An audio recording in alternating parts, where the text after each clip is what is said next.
Stand-up comedians always say you have to get up every night. Well, I don't get up at all. Thank you, good night. I'm Michael Kosta, and I'm the world's first lie-down comedian. After I finished my special, which is coming out on Paramount Plus, by the way, I thought to myself, well, what's next? And then the pandemic sort of figured that out for me. I tried everything, and then I tried a whole lot of nothing. Back in April, I spent a full week in bed, on my back, my face, reverse cowgirl. Occasionally, I would sit up to do a Zoom show. Make sure you're not on mute, because I'm not getting a lot of feedback. But then one day I decided to not sit up. And now, from The Daily Show, Michael Kosta. You know how people used to say, hey, you working hard or you're hardly working? Well, these days they'd have to say, hey, you working hard or is your industry currently one of the many at a standstill? You know, there I was doing some of the best work of my career while lying down. But she didn't say anything about flip-flops. So naturally, I knew I had to take this on the road. But after years of stand-up comedy, old habits die hard.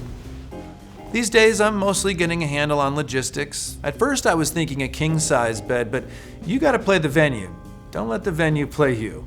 So I went with a small, skinny mattress. It's cheaper, easier to move, and doesn't squeak as much when I double hand masturbate.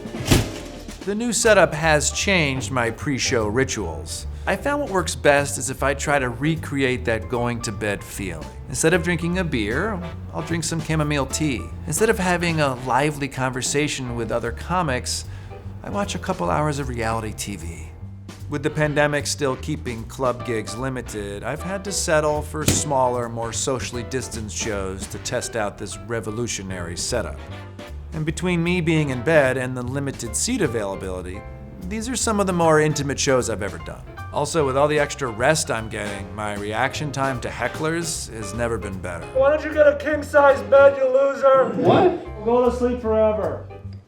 I try not to do all my material about being in bed. I don't want to be one note, but I do have a chunk on the MyPillow guy that destroys. The comedy stage, it's a sacred hollow ground, and if the audience doesn't recognize my genius, What's wrong with you guys? there's the white noise machine that does. It sounds close enough to applause. It's not all bad news. You know, I just got my first corporate gig in a while. This next one is for our viewers at home. Raise your hand if you're also not wearing pants. And the best part of it all, if you start bombing, there's a built-in exit strategy. All right, good night, everybody. Thanks for having me.